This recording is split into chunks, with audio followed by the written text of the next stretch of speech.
जय श्री कृष्ण दोस्तों, BS Ram family में आपका स्वागत है। दोस्तों, निर्जला एकादशी का व्रत सभी व्रतों में श्रेष्ठ माना जाता है।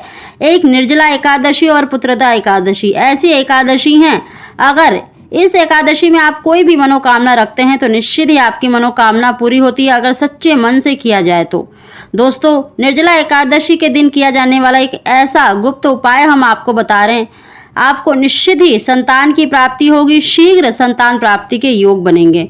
दोस्तों, गुप्त उपाय का अर्थ होता है कि हस्बैंड वाइफ के अलावा इस उपाय के बारे में किसी को ना बताया जाए। अगर आपको कोई उपाय करते हुए देखता है या टोकता है तो उस उपाय का जो प्रभाव है वो कम हो जाता है। इसीलिए जब भी इस उपाय को कर रहे हो तो गुप्त तरीके से करें, ताकि आपको कोई टोके ना।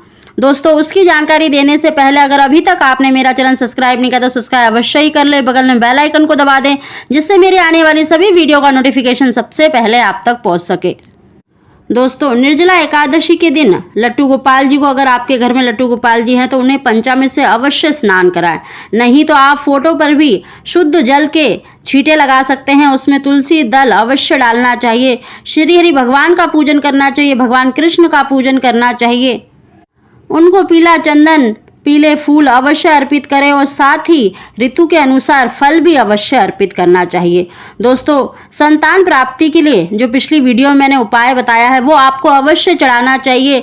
एक मोर पंख और हरे रंग की बांसुरी अवश्य चढ़ानी चाहिए। श्री हरि भगवान के सामने, भगवान कृष्ण के सामने एक शुद्ध घी का दीपक जलाकर आपको संतान गोपाल मंत्र का अधिक से अधिक उच्चारण करना चाहिए। दोस्तों, अगर आप देखिए व्रत करते हैं तो बहुत ही श्रेष्ठ है, अगर व्रत नहीं कर सकते तो इस उपाय को आप अवश्य ही करें। आप व्रत कथा का श्रवण भी अवश्य ही करें और आपको इस दिन भगवान कृष्ण को व्रत की खीर का भोग लगाना है। आपको इस दिन व्रत वाली खीर का भोग अवश्य ही लगाना है। खीर में आपको देखिए तुलसी का पत्ता रखकर भगवान कृष्ण को भोग अवश्य ही लगाना है। दोस्तों, अगर आपका व्रत है तो आपको उस दिन वो ग्रहण नहीं करना है, आप उसे फ्रिज में रख दें। भोग लगाने के बाद आप उसे फ्रिज में रखें और इस भोग को केवल पति पत्नी को ही ग्रहण करना है। अगर पति किसी वजह से साथ में नहीं रह रहे हैं, कहीं बाहर हैं, तो केवल पत्नी उसको ग्रहण करे, बाकी आपको किसी को भी प्रसाद के स्वरूप उसको नहीं देना है। दोस्तों, इस तरह से आपको खीर का भोग लगाना है और जो हम गुप्त उपाय बता रहे हैं उसको आपको देखिए संध्या के समय करना है।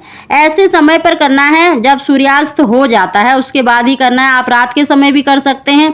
दोस्तों, आपको 5 काली मिर्च लेनी है, साबुत काली मिर्च लेनी है और अपने ऊपर से आपको एंटी क्लॉकवाइज यानी उल्टी तरफ से 7 बार घुमाना है और अपने घर की छत पर या बालकनी में जाकर आपको 4 काली मिर्च चारों दिशाओं में फेंकनी है और 1 काली मिर्च आपको आसमान में फेंकनी है।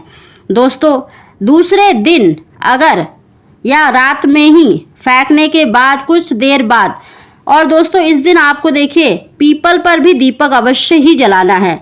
दीपक जलाकर आपको पीपल देव से, क्योंकि इस दिन माता लक्ष्मी का और श्री हरि भगवान का वास माना जाता है पीपल में, तो आपको इस दिन दीपक अवश्य ही जलाना है और उनसे प्रार्थना करनी है अपने संतान प्राप्ति के लिए। किसी तरह का दोष है, किसी तरह की बाधा आ रही है तो उसके लिए भी आपको प्रार्थना करनी है।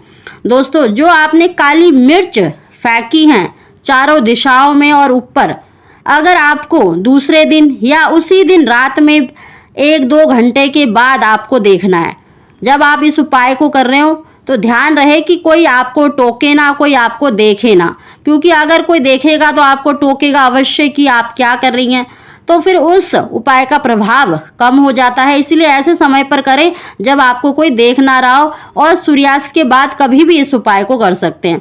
दोस्तों, 1-2 घंटे बाद या दूसरे दिन अगर आपको देखिए काली मिर्च का दाना मिल जाता है, कोई सा भी दाना जो आपने आसमान की तरफ फेंका है या वो मिल जाए, आपको फेंक कर अगर मिल जाता है तो बहुत ही अच्छा है, अगर नहीं मिलता तब भी कोई बात नहीं।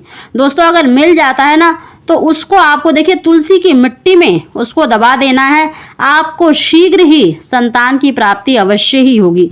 दोस्तों, जो श्री हरि भगवान को आपने मोर पंख और बांसुरी अर्पित करी है, दूसरे दिन अपने बेड के नीचे रख दें और जो आपने भोग लगाया है खीर का, उसका केवल पति पत्नी ही ग्रहण करें। या सिर्फ पत्नी ही ग्रहण करे, आपको निश्चित ही संतान की प्राप्ति होगी। श्री हरि भगवान ने जब राम रूप में अवतार लिया था तो उनकी मैया ने खीर ही खाया था, प्रसाद स्वरूप उनको खीर ही मिली थी। इसीलिए दोस्तों निर्जला एकादशी का बहुत अधिक महत्व माना जाता है। अगर आप व्रत करके इस उपाय को करें तो सबसे ही अधिक श्रेष्ठ है। अगर आप व्रत नहीं कर सकते तो आप इस उपाय को अवश्य ही करें। श्री हरि भगवान की कृपा से, भगवान कृष्ण की कृपा से आपको संतान की प्राप्ति अवश्य ही होगी। दोस्तों अगर आपको हमारी जानकारी वीडियो पसंद आई हो तो इसको लाइक अवश्य ही करें और कमेंट बॉक्स में जय श्री कृष्णा अवश्य लिखें। आप सभी को जय श्री कृष्णा।